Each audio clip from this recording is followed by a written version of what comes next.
Hello, नमस्कार मित्रों। आप सभी का अपनी यूट्यूब चैनल चयन एकेडमी में पुनः स्वागत, अभिनंदन, इस्तकबाल। जय हिंद। मैं एस राठौर सर आज आपके सामने एक बहुत ही अच्छा टॉपिक लेके आए हैं साइंस का, जिसमें भौतिक विज्ञान के लगभग 50 क्वेश्चन होंगे, जिसमें आप सभी को आंसर करना है। 4 सेकंड का समय मिलेगा जिसमें आप आंसर करोगे और लास्ट में हम इसके आंसर बताते हुए लास्ट में आप लोग कमेंट्स करना कि इसके कितने क्वेश्चन सही आते हैं। ठीक है दोस्तों, कहते हैं लाख दलदल हो पाँव जमाए रखिए, लाख दलदल हो पाँव जमाए रखिए, हाथ खाली ही सही ऊपर उठाए रखिए। कौन कहता है छलनी में पानी नहीं रुकता, कौन कहता है छलनी में पानी नहीं रुकता, बर्फ़ बनने तक हौसला तो बनाए रखिए। हाँ दोस्तों, तो आपको हौसला बनाना है जब तक वैकेंसी नहीं आती। वैकेंसी आ भी गई है, आप लोगों को पता है जीडी की वैकेंसी चल रही है धुआंधार, उसमें साइंस आनी है ना। जीडी की एसआई देना है, किसी को लेखपाल देना है, टेट सुपर टेट देना है, सब में आना है। उसमें ईबीएस के रूप में, किसी में आपके जीएस के रूप में, जो आपके फोर्स के देते हैं वो आपके जीए के रूप में यूज़ कर सकते हैं या स्टैटिक जीएस के रूप में। ठीक है, तो इन सब में क्वेश्चन वही आने हैं, लेकिन धैर्य के साथ जो भी जिसका एग्ज़ाम आ रहा है आप लोग पढ़ते रहिए और इंतज़ार करिए उस समय का जिस समय आपका जो तैयारी में चल रहा है, और जब जिस मंजिल तक आप पहुंच जाओगे वो समय होगा आपके लिए स्वर्णिम समय। उसका इंतज़ार तो करिए, वहाँ बर्फ़ बनने तक उसका तो इंतज़ार करिए। देखिए पानी छलनी में आता है कि नहीं आता। ठीक है, चलिए दोस्तों, आज हम फिर से 50 क्वेश्चन अपने स्टार्ट करते हैं। आज फिजिक्स के जो 50 क्वेश्चन होंगे भौतिक विज्ञान के, उसको हम लोग आज सॉल्व करेंगे। ठीक है, चलिए पहला क्वेश्चन है, शीतकाल में कपड़े गर्म रखते हैं क्योंकि वे, मतलब जो शीतकाल होता है उसमें कपड़े हमें गर्म रखते हैं क्योंकि वे, अर्थात हम शीतकाल में गर्म कपड़ा पहनते हैं या वो हमें गर्म रखते हैं किस कारण से। तो उसमें पहला है आप कि ऊष्मा प्रदान करते हैं। क्या वो ऊष्मा देते हैं? नहीं देते हैं। नेक्स्ट है ऊष्मा का विकिरण नहीं करते, ये भी नहीं है। वायु को शरीर के साथ संपर्क में आने से रोकते हैं, ये भी नहीं है। शरीर की ऊष्मा को बाहर जाने से रोकते हैं। हाँ दोस्तों, ये क्या करते हैं, शरीर की जो ऊष्मा होती है उसको बाहर जाने से रोकते हैं, अर्थात यहाँ आंसर नंबर डी होगा। फर्स्ट का आंसर नंबर डी होगा। आप लोग भी अपने आप से कमेंट्स किया, जैसे क्वेश्चन खोलें तुरंत कमेंट्स करना और इसके बाद में आपको काउंट करना है कितने क्वेश्चन हमारे सही हुए हैं। ठीक है, तो इसमें क्या होता है, शरीर के अंदर की जो हीट निकलती है उसको ऊनी कपड़े क्या करते हैं कि बाहर नहीं निकलने देते, वहीं पर रोक देते, जिस कारण शरीर गर्म रहता है। ठीक है, और इसी प्रकार आपसे एक क्वेश्चन और बनता है कि इग्लू घर होते हैं वो मतलब कहाँ के होते हैं, तो अर्थात जहाँ अधिकतर बर्फ़ के जो होते हैं, जहाँ शीतोष्ण प्रदेश होता है, जहाँ शीत लहर ज़्यादा चलती है, जैसे जम्मू कश्मीर के ऊपर, या मान लो आप चाइना में आपका, या रूस के वहाँ ऊपर कनाडा वगैरह में, वहाँ इग्लू नामक घर होते हैं, वहाँ जनजातियाँ निवास करती हैं। ठीक है, तो उनकी भी डबल लेयर की बनाई जाती दीवारें, क्योंकि बीच में जो वायु भर जाती है जो क्या करती है, ऊष्मा रोधी का कार्य करती है, अर्थात उसको गर्म रखने का कार्य करती है ना। ऐसी हॉटपॉट जो आती है जिसमें चाय गरम गरम रहती है, ठंडा भर के ले जाओ तो पानी ठंडा ठंडा रहता है ना। तो ये सब इसी पे कॉन्सेप्ट पे काम करते हैं। ये क्या करते हैं, ऊष्मा को बाहर नहीं जाने देते ना अंदर जाने देते। ठीक है, फर्स्ट का आंसर डी होगा। नेक्स्ट क्वेश्चन नंबर सेकंड है, निम्नलिखित में से सर्वोत्तम ऊष्मा का सुचालक है। ऊष्मा का सबसे अच्छा सुचालक कौन सा है, ये आपको देना है। देखिए ऊष्मा का सुचालक सबसे अच्छा कौन सा है, एल्कोहल, पारद, ईथर, पारद मतलब पारा, ईथर, और इसके बाद पानी। ऊष्मा का सुचालक सबसे अच्छा कौन सा है, तो पानी है। और पानी की जगह यदि लिखा होता भाप, ठीक है, तो भाप भी क्या है, इसकी गुप्त ऊष्मा सर्वाधिक होता है भाप की। ठीक है, भाप की गुप्त ऊष्मा सर्वाधिक होती है। इसमें क्या है, पानी जो है सर्वोत्तम ऊष्मा का सुचालक है। ठीक है, आंसर नंबर डी होगा सेकंड का। नेक्स्ट क्वेश्चन है क्वेश्चन नंबर 3। आप लोग जल्दी से कमेंट्स करिए और क्लास को शेयर करिए, अधिक से अधिक लोग जुड़ सकें और हम एक नया मुहिम लेके आए, इस प्रकार आपको नए से नए क्वेश्चन वेस्ट सीरीज करा सकें दोस्तों। तो आप इसको सब्सक्राइब कर लो चैनल चैनल को, और इसके बाद अधिक से अधिक शेयर करो ताकि और भी लोग इसमें जुड़ें और आपके सर का मनोबल बढ़े और आपको बेस्ट से बेस्ट सीरीज उपलब्ध कराएं। ठीक है, तो इसमें है लंबी दूरी के बेतार संचार के लिए अपेक्षित तरंगे हैं, जो अर्थात बेतार जिसमें कोई तार का यूज ना हो और डायरेक्टली यूज हो जाए, ये लंबी दूरी तक कौन सी तरंगे जाती हैं, तो ध्यान रखना अवरक्त किरणें ये नहीं जाती हैं, इंफ्रारेड बोलते हैं इनको, परावैंगनी किरणें। हाँ, बेसिकली आपको पता है सूर्य से पृथ्वी तक आती हैं, कितनी दूरी तय कर लेती हैं आप जानते हो, तो परावैंगनी किरणें हैं जी, बेतार तरीके से और कैसे अधिक दूरी तय कर सकती हैं। जबकि रेडियो तरंगें होती हैं या तो ये आपकी किसी सैटेलाइट के माध्यम से मतलब जाती फिर परावर्तित होती हैं और सूक्ष्म तरंगे अलग होती हैं, जबकि अवरक्त तरंगे जो रिमोट वगैरह में यूज होती हैं, है ना, टीवी के रिमोट वगैरह में वहाँ देखने को मिलती हैं। तो सबसे लंबी दूरी बेतार संचार के लिए अपेक्षित तरंगे कौन सी हैं, परावैंगनी तरंगे। आंसर नंबर बी होगा। ठीक है, नेक्स्ट क्वेश्चन नंबर 4 है। क्वेश्चन नंबर 4 है, निम्नोक्त में से ध्वनि की वेग सर्वाधिक किसमें होगी। तो दोस्तों आपको पता है सर्वाधिक जो होगा ध्वनि का वेग जो होगा किसमें होगा, तो सर्वाधिक ध्वनि का वेग होता है किसमें, नंबर 1 स्टील बोल सकते हैं या इस्पात, सबसे ज़्यादा इस्पात में होता है, आंसर नंबर सी होगा। ठीक है, इस्पात या स्टील या आप धातु कह सकते हो। इसके बाद इनमें से देखा जाए अगर, तो दूसरे नंबर पे ध्वनि का वेग किस में होगा, तो दूसरे नंबर पे, इसके बाद इस्पात के बाद दूसरे नंबर पे किस में होगा ध्वनि का वेग, तो ये आपका होगा वायु में होगा। ठीक है, वायु में ध्वनि का वेग होगा और जल में होगा फिर, और इसके बाद में फिर लकड़ी में सबसे कम ध्वनि का वेग होगा। ठीक है, तो ऐसे ही होता है, सबसे अधिक किसमें होगा आपका, जबकि निर्वात होता है वहां पर ध्वनि का वेग बिल्कुल नहीं होता। ठीक है, तो पहले आपका इस्पात में सबसे ज़्यादा होगा। ठीक है, ध्वनि का वेग। नेक्स्ट क्वेश्चन नंबर 4 है कि निम्न में से कौन सा सदा उस वस्तु की छोटी छवि बनाएगा जो उसके सामने रखी जाए।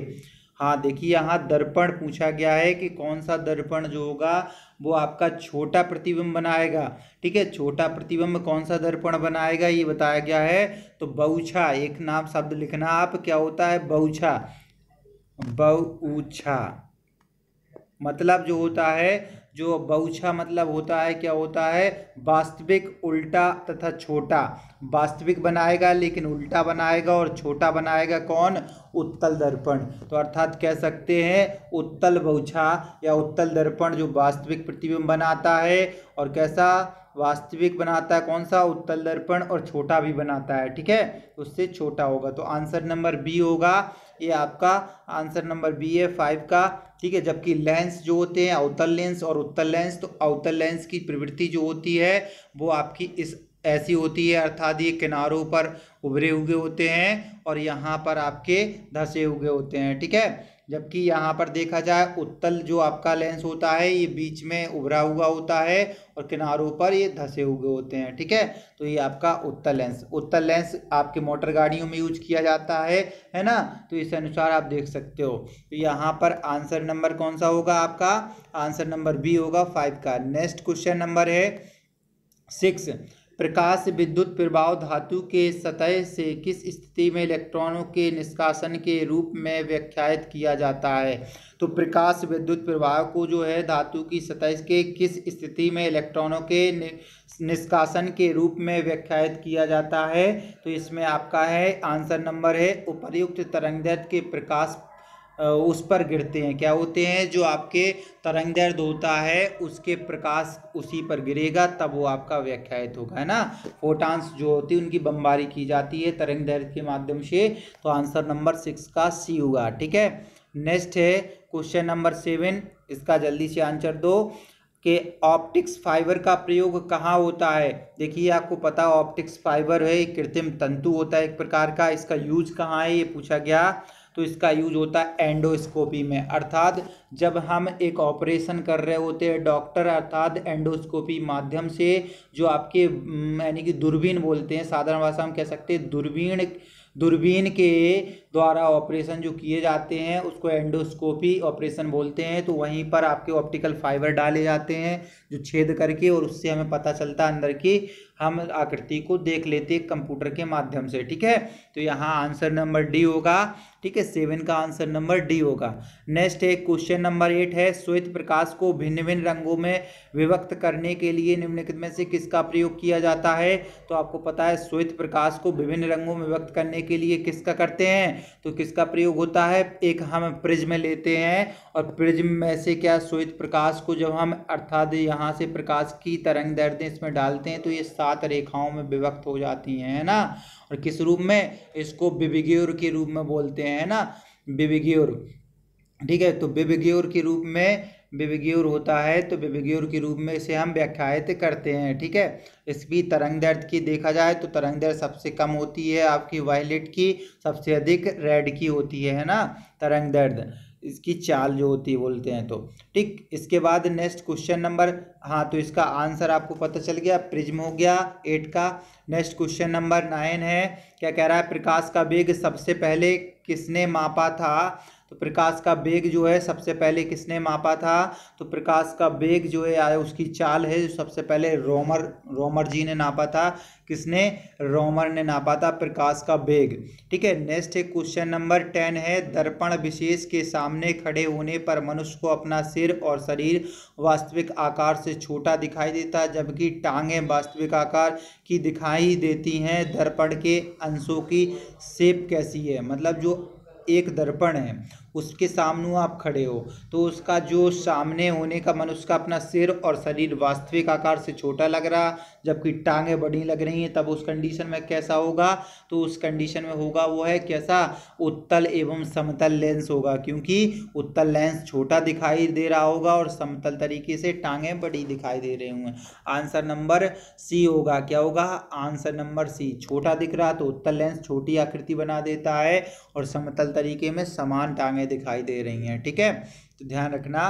क्वेश्चन नंबर 11 है, निम्नलिखित में से किस प्रकाशिक घटना के कारण हीरे जगमगाते हैं और आकर्षक होते हैं। तो हीरो का चमकना जो होता है किस कारण से होता है दोस्तों, तो ये होता है टोटल इंटरनल रिफ्लेक्शन, अर्थात कुल आंतरिक परिवर्तन या बहुलित आंतरिक परिवर्तन।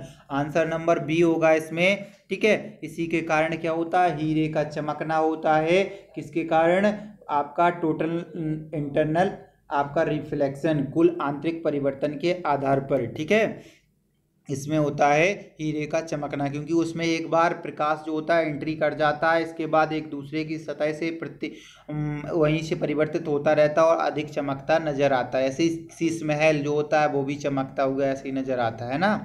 तो ये सब कारण क्या होता है, तो वहाँ होता है कुल आंतरिक परिवर्तन। नेक्स्ट है क्वेश्चन नंबर 12 है कि अवतल लेंस हमेशा किस प्रकाश का प्रतिबिंब बनाते हैं। तो अवतल लेंस जो है हमेशा किस प्रकार का प्रतिबिंब बनाते हैं, तो ये हमेशा बनाते हैं अवतल लेंस, ये आभासी बनाते हैं जबकि उत्तल लेंस वास्तविक बनाते हैं, अभी बताया हमने। तो ये कैसा, आभासी बनाते हैं, आभासी प्रवृत्ति के बनाते हैं, आपका इमेजिनल होते हैं या आभासीय होते हैं। ठीक है, तो आभासी प्रतिबिंब बनाते हैं अवतल लेंस। ठीक है, और अवतल लेंस का जो देखा जाए तो आकृति हम बता चुके इस अनुसार होती है, ये आपके बीच में गहरे होते हैं और किनारों पर मोटे होते हैं। ठीक है, नेक्स्ट क्वेश्चन नंबर आपका 12 है, रात में कुहासे और कोहरे में फोटोग्राफी करना निम्नलिखित में से किसका प्रयोग करते हुए संभव है। तो रात में कुहासे और कोहरे में फोटोग्राफी करना निम्नलिखित में किसका प्रयोग करते हुए संभव है। आपने देखा होगा, क्या फोटोग्राफी करते हो, कैमरा खींचते हो तो रात में क्या यूज करते हो, तब उस समय अवरक्त किरणें जो होती हैं हम उनका प्रकाश डालते हैं, जिस कारण से हम रात में आराम से फोटोग्राफी कर सकते हैं अवरक्त किरणों के माध्यम से। ठीक है, नेक्स्ट क्वेश्चन नंबर है 14, वस्तुनिष्ठ प्रकार की परीक्षा के लिए निम्न में से कौन सा अधिक उपयुक्त है। आपका ऑब्जेक्टिव प्रकार की जो परीक्षा होती है उसके लिए क्या आवश्यक है, तो उसके लिए एक चीज आवश्यक होती है, क्या, optical mark reader and recognition. आपने देखा होगा OMR जो होती है, OMR उसका फुल फॉर्म क्या होता है, आपका ऑप्टिकल मार्क रीडर। तो OMR आपको जब ऑब्जेक्टिव दी जाती है भरने के लिए तो OMR सीट दी जाती है, तो उसका फुल फॉर्म ही होता है ऑप्टिकल मार्क रीडर। ठीक है, तो आपको जो क्वेश्चन की आपकी OMR सीट मिलेगी उससे ही एक आंसर, ऐसा क्वेश्चन पूछा जाए तो आप भर देना। ठीक है, तो इसका आंसर उसी में छुपा रहता है, ऑप्टिकल मार्क रीडर एंड रिग्निशन जो होती है वही क्या होती है आपकी वस्तुनिष्ठ प्रकार की परीक्षा के लिए उपयोगी होती है। आंसर 14 का ए हुआ। नेक्स्ट क्वेश्चन नंबर आपका है 15 है, निम्नोक्त में से किसका प्रयोग बंद चूल्हे में किया जाता है।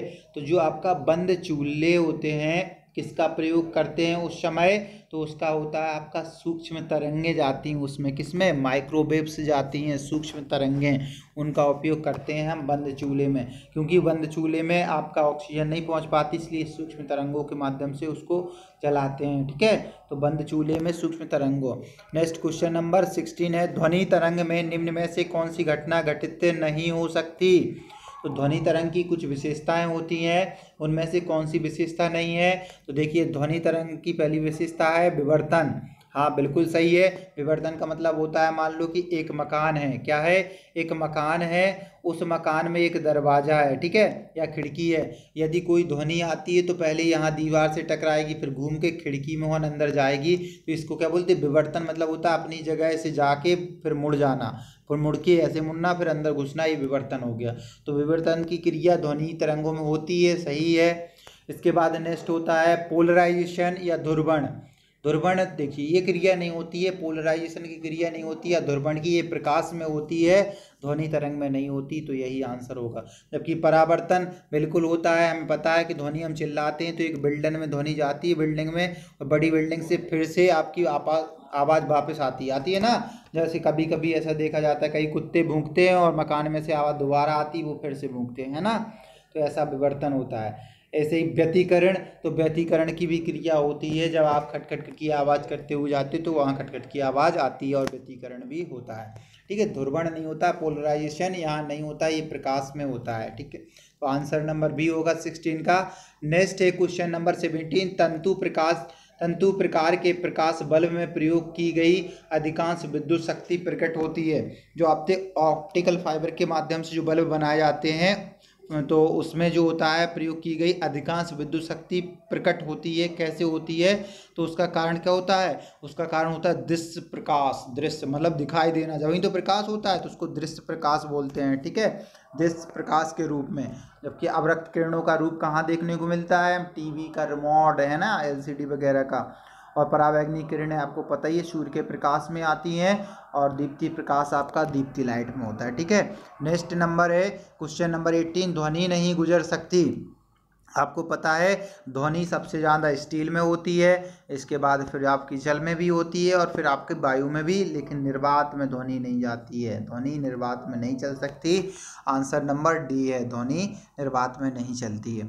Next question number 19, MRI machine में निम्न में से किसका प्रयोग किया जाता है। देखिए जो आपके MRI मशीन होती है उसमें किस प्रकार की तरंगों का यूज किया जाता है। तो आपको पता है जो MRI होती है अर्थात मेडिकल संबंधित होती है आपकी, ठीक है, तो इसमें आपकी चुंबकीय तरंगों का यूज होता है। कैसी, मैग्नेटिक वेव यूज की जाती हैं, जबकि एक्स किरणें एक्सरे में यूज की जाती हैं, है ना। पराश्रवित तरंगें आपकी समुद्र में गहराई, इन सब के भूकंप की मात्रा के लिए, और ध्वनि तरंगें जो होती हैं आपकी, वो आपको पता ही है कि रेडियो वगैरह फोन में यूज की जाती हैं। तो यहाँ आंसर डी होगा 19 का। क्वेश्चन नंबर 20 है, ब्लैक बॉडी किसकी विकिरण को अवशोषित कर सकती है। आपको पता है ब्लैक बॉडी या काला कलर जो होता है किसको अवशोषित करता है, तो आपका पता है ऑल एक्सेप्टर होता है, सारी वेव्स को एक्सेप्ट कर लेता है। इसीलिए आपने देखा होगा कि जो बड़े बड़े वो होते हैं सिनेमा हॉल, उनकी दीवारों पर ब्लैक कलर के पर्दे लगाए जाते हैं ताकि वो ध्वनि तरंगों को अपने में एब्जॉर्ब कर लें। तो इसमें क्या होता है, सभी तरंग दैर्ध्य को एब्जॉर्ब करते हैं कौन, ब्लैक बॉडी, है ना, इसलिए काला दिखाई देता है। और पता है अगर पूछा जाए कौन सा रंग सभी तरंगों को परावर्तित करता है, तो सफ़ेद रंग करता है। सभी रंग को कौन एक्सेप्ट करता है, तो आपका काला करता है, ध्यान रखना ये चीज़। नेक्स्ट है क्वेश्चन नंबर 21 है, रात में समय आवासीय क्षेत्र में शोर का अनुमत स्तर कितना है। रात के समय कितना है, जहाँ लोग रह रहे हैं वहाँ कितने से ज़्यादा शोर नहीं होना चाहिए, तो वहाँ पर 45 आपकी जो होने चाहिए, 45 से अधिक डायोप्टर बोलते हैं हम इसको, ठीक है, इसके ज़्यादा नहीं होना चाहिए।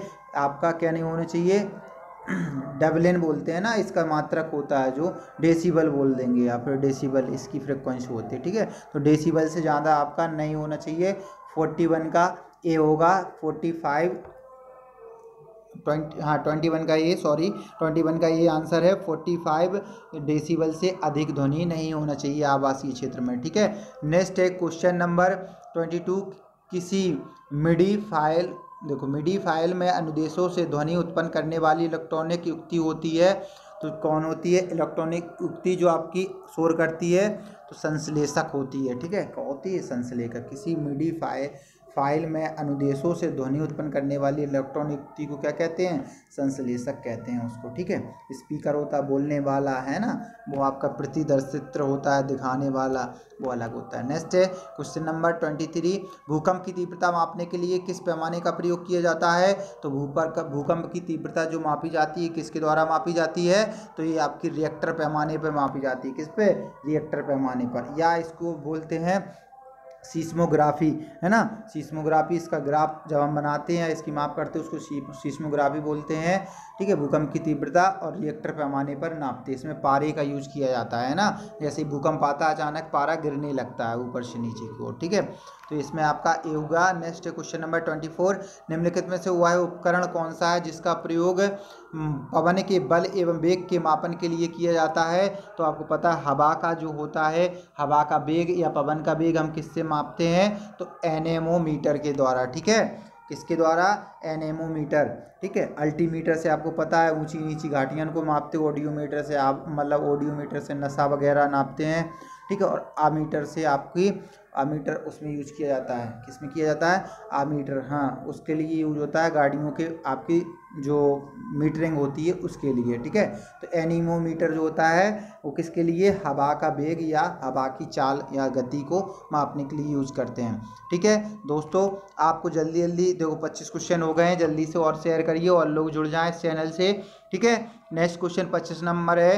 कोई कण एक समान गति पर कैसा होना चाहिए?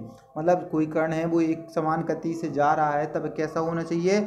उसका वेग एक समान हो सकता है, ठीक है। हो सकता नहीं, होता है। जब कोई कण एक समान गति से जा रहा है, जब तक उस पर कोई बाहरी बल नहीं लगाया जाए, जब तक उसके वेग में परिवर्तन नहीं होता है, कैसा होता है? उसका वेग एक समान होता है, ठीक है। तो वहाँ आंसर सी होगा, 25 का सी। नेक्स्ट है क्वेश्चन नंबर 26 है। पनडुब्बियाँ पानी में चलती हैं, उनके इंजनों में निम्नलिखित में से किस ईंधन का प्रयोग किया जाता है? तो पनडुब्बियाँ जो पानी में चल रही होती हैं उनके इंजनों में निम्नलिखित में से किस ईंधन का प्रयोग किया जाता है? तो उसमें ईंधन जो होता है किसका प्रयोग करते हैं पनडुब्बियों में? तो पनडुब्बियों में होता है भाप के द्वारा हम देते हैं, क्योंकि पानी ले लेते हैं, भाप बनाते हैं और भाप के माध्यम से हम उसको चला लेते हैं। ध्यान रखना, भाप के द्वारा वहाँ चलती है पनडुब्बियाँ, ठीक है। ध्यान रखना इस चीज़ को। नेक्स्ट है क्वेश्चन नंबर 27। वाहनों के टायर किस लिए अच्छी प्रकार से फुलाए जाते हैं? वाहनों के टायर क्यों फुलाए जाते हैं और किस लिए फुलाए जाते हैं? तो इसका कारण होता है ताकि वाहन जो होता है रोड पे चल रहा हो, अगर उसमें हवा होगी तो क्या होगा? वो अर्थात फिसलेंगे नहीं। हवा कम होगी तो आपको पता है ब्रेक लगाने पर वो फिसल जाएंगे, और क्या होगा? घर्षण ज़्यादा करेंगे तो टायर घिस जाएंगे। इसलिए दो काम करते हैं, एक तो फिसलन से बचाने के लिए, दूसरा न्यूनतम घर्षण हेतु, अर्थात घर्षण कम होगा तो गति ज़्यादा होगी, है ना। गति ज़्यादा होगी तो जल्दी पहुंच जाओगे, और प्लस में टायर भी कम घिसेंगे, है ना। इसलिए उसमें हवा भर दिए जाते हैं। आप बाइक से जा रहे होते हैं, हवा फुल करा लो बोले, है ना, तो वो सब रहता है। स्कूटी चलाती हो तो उसमें हवा भरती हो, है ना, ये सब है।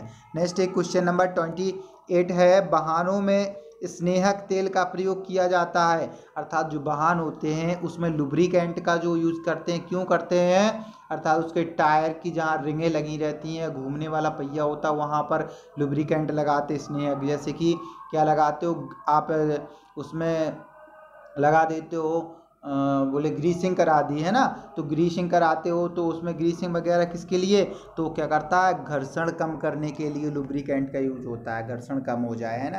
तो इसके लिए दरवाजों में देखो आवाज़ करने लगते हो तो उसमें लुब्रिकेंट के रूप में ऑयल डाल देते हो, है ना, सरसों वगैरह का ऑयल या तारपीन का ऑयल, ठीक है। तो ये क्या करता है? आपका घर्षण कम करते हैं। Next question number 29। भिन्न कणों वाले परंतु समान ऊंचाई वाले दो अनंत समतलों पर किसी गोले के लुढ़कने में, भिन्न कणों वाले परंतु समान ऊंचाई वाले दो अनंत समतलों पर किसी गोले के लुढ़कने में क्या है। अब आगे कह रहा भिन्न कोण वाले, ठीक है, कोण तो भिन्न है लेकिन उनमें क्या है, भिन्न कोण वाले परंतु समान ऊंचाई, ऊंचाई समान है वाले दो अनंत समतलों पर किसी गोले के लुढ़कने में क्या होगा, वही समय वही गतिज ऊर्जा लगती है। सही बात है, ये वाला डी आंसर होगा, वही समय लगेगा क्योंकि दोनों के भिन्न कोण एन बने रहा है लेकिन समान ऊंचाई है। अनंत समंतरालों में किसी गोले के लुढ़कने में समान गति और समय लगता है। नेक्स्ट क्वेश्चन नंबर 30, नमी की माप, अर्थात जो नमी होती है ह्यूमिडिटी, उसकी माप या आर्द्रता, आर्द्रता किस में नापी जाती है, यही पूछा गया है। तो आर्द्रता मापी आप जानते हो, इसको इंग्लिश में बोलते हैं हाइग्रोमीटर, ठीक है। तो आर्द्रता मापी द्वारा नापते हैं, तो नमी की माप हाइग्रोमीटर के द्वारा की जाती है या मापी जाती है। नेक्स्ट है, यहाँ देख लो, और थर्मामीटर से आपको पता है टेम्परेचर आता है। पोलारीमीटर होता है जो आपकी, पोलारीमीटर से आपको क्या हम नापते हैं, इसमें लिक्विडिटी मापते हो, और लैक्टोमीटर से आपकी दूध की शुद्धता मापते हैं। नेक्स्ट है 31, दूध को मथने से क्रीम के अलग हो जाने का कारण है। तो आपको पता है, जैसे कि आपने देखा होगा घरों में जब दूध से जमा कर मक्खन बनता है और मक्खन को मथने से क्या बनता है, उससे घी निकालते हैं, तो उसमें क्रिया कौन सी होती है ना, तो वहाँ पर क्रिया आपको होती है क्या, वहाँ पर अपकेंद्रीय बल लगता है। अपकेंद्रीय बल क्या लगता है, सेंट्रीफ्यूगल फोर्स लगता है, अपकेंद्रीय बल लगता है। और यही आपको कब लगता है, जब आप कपड़े धुलते हो तो वॉशिंग मशीन में भी लगता है, अपकेंद्रीय बल लगता है, ठीक है। तो यहाँ पर आंसर नंबर बी होगा। गुरुत्व और घर्षण बल आपको बताई है कि गाड़ी के चलते समय टायरों के बीच में लगता है और रोड के, और आपका गुरुत्वीय बल जो है पृथ्वी लगाती है, और श्यान बल विस्कोसिटी वगैरह में लगता है, ठीक है, विस्कोसिटी बोलते हैं। नेक्स्ट है 32 नंबर, क्वेश्चन नंबर 32 है, इसमें पूछा गया है द्रव्य चालित मशीनें किस सिद्धांत पर कार्य करती हैं। तो द्रव्य चालित जो मशीनें होती हैं वो जूल के सिद्धांत पर कार्य कर रही होती हैं। किसके, जूल के, आंसर नंबर बी होगा, ठीक है। जूल के सिद्धांत पर कार्य करती हैं, कौन सी, जूल के सिद्धांत पर कार्य करती हैं द्रव्य चालित मशीनें, ठीक है। नेक्स्ट है क्वेश्चन नंबर, क्योंकि एनर्जी का है ना, E = mc², वो आपका एक है ना आइंस्टीन का, वो भी है, ठीक। तो यहाँ आपका ध्यान रखना है। नेक्स्ट क्वेश्चन नंबर 33 है, द्रव्यमान ऊर्जा संबंध किसका निष्कर्षण है। तो 33 नंबर क्वेश्चन है कि द्रव्यमान, यहाँ आपका आंसर क्या था, सॉरी ये गलत हुआ क्या, हमने ये बताया ना, द्रव्य चालित मशीनें किस सिद्धांत पर कार्य करती हैं, ये पास्कल के सिद्धांत पर, ठीक है। आपको पता है पास्कल ने जो रूल्स दिए थे उन्हीं के सिद्धांत पर काम करती हैं द्रव्य चालित मशीनें जो होती हैं पास्कल के सिद्धांत पर, ये ध्यान रखना।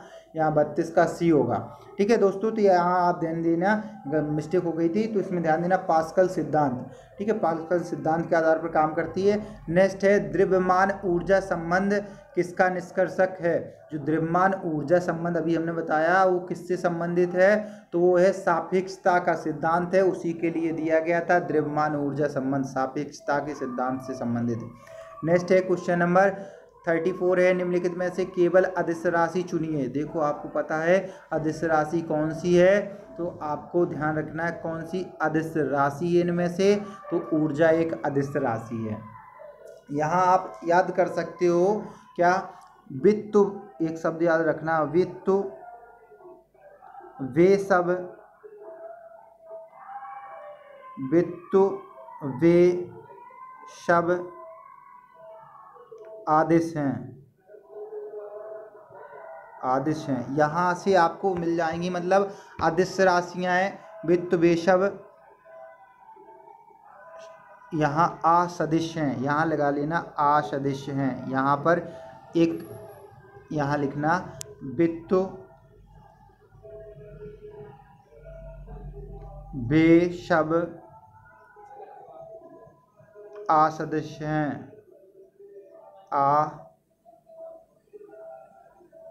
असदिश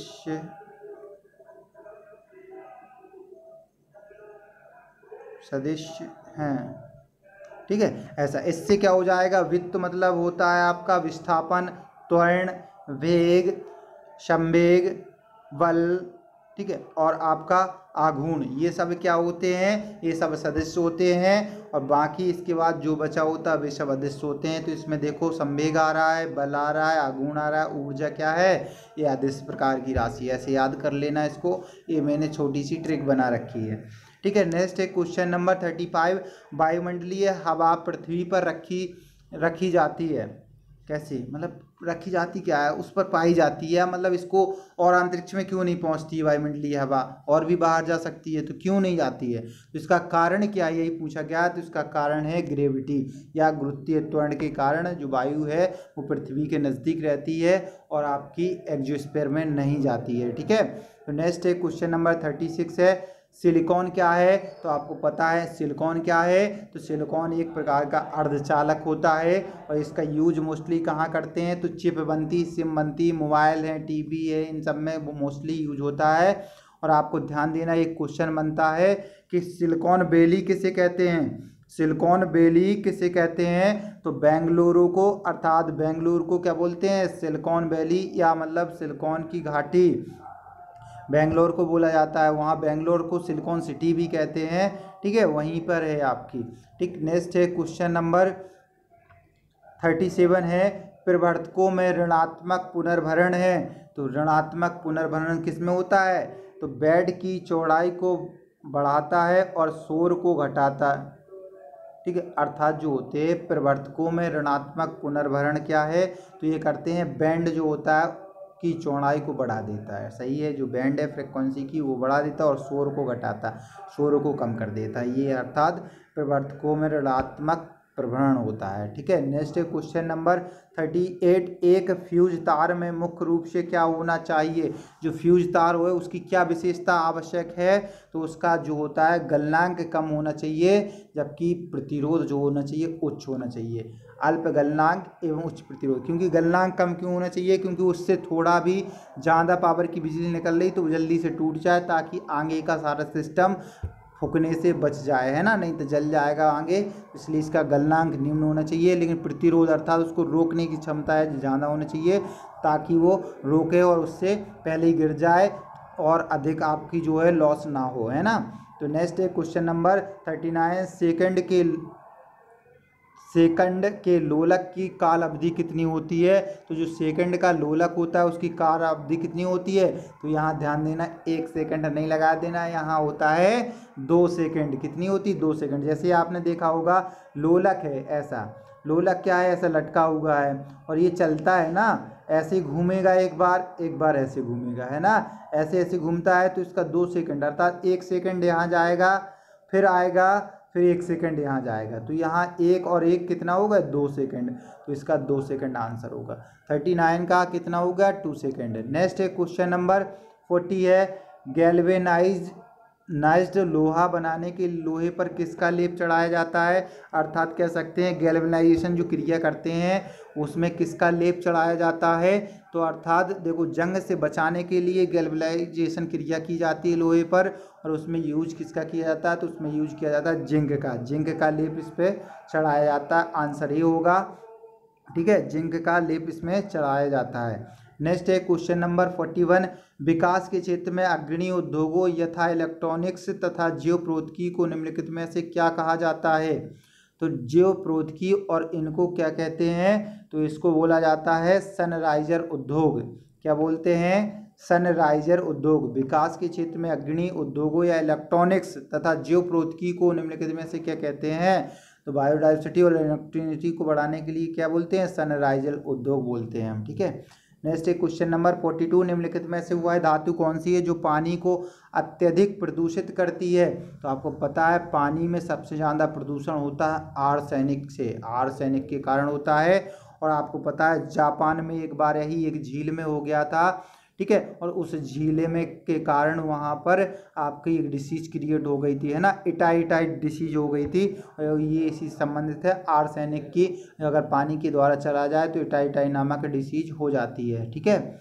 नेक्स्ट है क्वेश्चन नंबर 43 है, तापमान घटने के साथ शास्त्र की वस्तु का प्रतिरोध क्या होता है, मतलब जब तापमान घट जाए तो स्थिति की वस्तु है उसमें क्या होगा, तो वो भी आपका उसी के समान स्थिति बनाए तो वो भी क्या है, घटता जाता है, वस्तु का प्रतिरोध भी क्या होगा, घटेगा। ठीक है, वस्तु का प्रतिरोध भी घटेगा। ये आंसर नंबर ए होगा। नेक्स्ट है क्वेश्चन नंबर 44, ज्यामिति का जनक किसे कहते हैं। तो ज्यामिति का जनक आपको पता है किसको बोला जाता है, ये आपका ज्यामिति, ठीक है, ज्यामिति का जनक बोला जाता है यूक्लिड को। किसको बोला जाता है, यूक्लिड को ज्यामिति का जनक बोलते हैं, यूक्लिड। ठीक है, प्रमेयिका आपका पाइथागोरस ने दी थी, आपको पता ही है। अरस्तु का जनक आपके बायोलॉजी के अरस्तु हैं जनक, इसी को जीव विज्ञान का बोला जाता है। केपलर आपके ब्रह्मांड संबंधी रूल दिए थे इन्होंने। ठीक है, तो आंसर नंबर बी होगा 44 का। नेक्स्ट क्वेश्चन नंबर 45 है, अग्नि का सही वर्णन निम्नलिखित में से किसके द्वारा होता है। मतलब अग्नि जो है वो क्या है, एक प्रकार की अग्नि जो है वो है, इसका वर्णन कैसे करेंगे, तो एक मिसाइल है अग्नि, और कैसी है, दीर्घ परास मिसाइल, ये लघु क्षमता वाली मिसाइल है अग्नि 5 तक है, जिसकी मारक क्षमता लगभग कितनी है, 5500 किलोमीटर के लगभग है ना। अग्नि 5 की मारक क्षमता 5500 से लेकर 60,000 किलोमीटर तक, 6000 किलोमीटर तक है इसकी मारक क्षमता। ध्यान रखना, अग्नि मिसाइलों का और पृथ्वी का इन सब का परीक्षण हमारे पूर्व प्रधानमंत्री रहे डॉक्टर APJ अब्दुल कलाम द्वारा ये बनाए गए थे। ठीक है, नेक्स्ट है क्वेश्चन नंबर 45 के बाद क्वेश्चन नंबर 46 है, बर्फ के टुकड़े एक गिलास शुद्ध जल और एक गिलास शुद्ध अल्कोहल में डालने पर बर्फ क्या होगा। मान लो एक गिलास है उसमें पानी भरा है, बर्फ के टुकड़े डाल दिए गए एक गिलास शुद्ध जल में और एक गिलास शुद्ध अल्कोहल में। अब दोनों में बर्फ के टुकड़े डाले तब क्या होगा, अल्कोहल मान लो आप क्या, आपका मधुशाला या दारू का गिलास रखा, उसमें आपने बर्फ का टुकड़ा एक डाल दिया, एक पानी में डाल दिया। अब प्योर दारू है और एक में प्योर पानी है, तब उस कंडीशन में क्या होगा, उस कंडीशन में जो जल होगा उसमें ऊपर के स्तर पर रहेगा, जल में जो है बर्फ का टुकड़ा तैरता नजर आएगा, जबकि अल्कोहल में डूब जाएगा, है ना। तो अच्छे अच्छे मदिरा में जाकर के डूब जाते हैं, ध्यान रखना कि अच्छे अच्छे जाकर मदिरा में डूब जाते हैं, मधुशाला, है ना। तो ये चीज़ याद रखना। और यहाँ आपके जल में, जल ही जीवन है, जीवन को बचाता है, तो इसमें बर्फ़ के टुकड़े तैरते नज़र आते हैं जल में ऊपर स्तर, क्योंकि बर्फ़ का घनत्व जो होता है और आपके पानी के घनत्व से कम होता है, इसलिए उस पर तैरती हुई नज़र आती, जबकि अल्कोहल से बर्फ़ का घनत्व ज़्यादा होता है और उसमें डूब जाती है। ठीक है, तो आंसर नंबर ए होगा, 46 का आंसर नंबर ए हुआ है। नेक्स्ट क्वेश्चन नंबर 47 है, नाभिकीय रिएक्टर में इनमें से कौन सा ईंधन का काम करता है। तो नाभिकीय रिएक्टर में ईंधन का काम कौन करता है, तो ये आपका यूरेनियम करता है यूज, है ना। 265 लगाते हैं या फिर आपके 395 ये सब यूज करते हैं। ठीक है, तो यूरेनियम का यूज होता है। और मंदक के रूप में इसमें किसका यूज करते हैं, इसको आपका डाइल्यूट जो वाटर होता है उसका यूज करते हैं, और बेरिलियम की छड़ों का भी यूज किया जाता है। ठीक है, नाभिकीय रिएक्टर में जहाँ एनर्जी बनाई जाती है, ऊर्जा या बनाई जाती है। ठीक है, आंसर नंबर बी हो गया। नेक्स्ट है क्वेश्चन नंबर 48, इनसैट 2E कहाँ से प्रमोचित किया गया। देखिए, आपको एक प्रकार का सैटेलाइट था ये, और ये कहाँ से, तो ये आपके कोरू से आपका ये लॉन्च किया गया था, इनसैट 2। ठीक है, कहाँ से, ये आपका कोरू से किया गया था। ठीक, कोरू। नेक्स्ट है क्वेश्चन नंबर आपका 49, जब नींबू के रस को खाने के सोडे पर डाला जाता है तब उसमें तेज उत्फूलन होता है, क्योंकि उसे उत्पन्न गैस होती है। अर्थात एक मान लो खाने का सोडा रखा है, कैल्शियम बाइकार्बोनेट बोलते हैं हम, उस पर नींबू की बूंद आप डालोगे तब क्या होगा, आपको पता है कैल्शियम बाइकार्बोनेट पर और नींबू में क्या होता है, आपको पता है सिट्रिक एसिड होता है। और सिट्रिक एसिड जब जाएगा तो उसमें कैसा आएगा, झाग उत्पन्न होगी, और झाग के साथ कौन सी गैस निकलेगी, तो वहाँ झाग के साथ कार्बन डाइऑक्साइड निकलती है। आपने देखा भी होगा सोडा बाटल पीते हुए, है ना, एकदम खोलते हैं और नींबू का भपका लगा के एकदम गैस का दे देते कार्बन डाइऑक्साइड का, तो एकदम भाग के एकदम है, और पेट में जैसे ही आपने उठाई बोतल डाली और पेट में गड़गड़ गड़गड़ डाइजेशन सब हो गया, है ना। तो ये चीज़ आपको ध्यान रखना है और अच्छे से देखो, इसको अपने ऊपर एम्प्लॉय करो। साइंस क्या है, खुद सुबह आप जब सो के उठते हो और सो के ब्रश करने से लेके अंतिम रात में सोने तक जो पंखा आप देखते हो ऊपर सोता हुआ और सो जाते हो, वहाँ तक आपकी पूरी साइंस है ना। तो पूरी साइंस है, तो उसको एंजॉय के रूप में पढ़िए, इसको हावी ना होने दे अपने ऊपर, है ना। अरे आराम से क्वेश्चन सॉल्व कर लोगे। नेक्स्ट एवं लास्ट क्वेश्चन है इस आज के टॉपिक का, कृत्रिम सैटेलाइट के अंदर व्यक्ति भारहीन महसूस करता है क्योंकि पृथ्वी के आकर्षण का बल है। ये एक कृत्रिम या आर्टिफिशियल सैटेलाइट है, उसको बनाया गया, उसके अंदर व्यक्ति भारहीन महसूस करता है क्योंकि पृथ्वी के आकर्षण का बल है। देखिए आपको पता है कृत्रिम सैटेलाइट, सैटेलाइट क्या होता है, इनको हिंदी में उपग्रह बोलते हैं। उपग्रह क्या होते हैं, जो ग्रह की परिक्रमा करे। अब जो प्राकृतिक होगा जैसे चंद्रमा, वो प्राकृतिक उपग्रह हो गया पृथ्वी का, और कुछ होते हैं जिन्हें हम अपनी सुविधा के लिए स्थापित करते हैं कृत्रिम तरीके से, तो उनको हम बोलते हैं कृत्रिम सैटेलाइट। और ये किस कारण होते हैं, तो ये होते हैं अभिकेंद्र बल के समान होते हैं। कैसे, अभिकेंद्र बल के समान, क्योंकि पृथ्वी है और ये आपको पता है इसका अभिकेंद्र बल की तरह ये अपनी ओर, इसी पे मान लो यहाँ सैटेलाइट है, इसको अपनी ओर खींच रही है, इस कारण ये बाहर नहीं जा पाते और यहीं चक्कर काटते रहते हैं ऐसे ऐसे अपने वृत्ताकार मार्ग में। ठीक है, तो ये आपका क्या कहलाता है, अभिकेंद्र बल के समान ही होता है। तो आई होप दोस्तों आपको आज का सेशन बड़ा पसंद आया हो। इस पे आप लोग सब लोग कमेंट्स करिए किसके क्वेश्चन कितने अच्छे हुए हैं, और सब लोग प्लीज़ इसको क्लास को शेयर करिए। ठीक है, अधिक से अधिक 10 से 10 कम से कम 10 लोगों में आप लोग फॉरवर्ड कर सकते हो इसको, 10 दोस्तों को आप पहुंचा सकते हो ताकि उनकी भी स्थिति मजबूत हो, फिर एक दूसरे से क्वेश्चन भी कर सको आप लोग, है ना। तो सुरेंद्र सर आपके साथ, एस एस राठौर सर हमेशा साथ रहेंगे। थैंक यू दोस्तों, थैंक यू।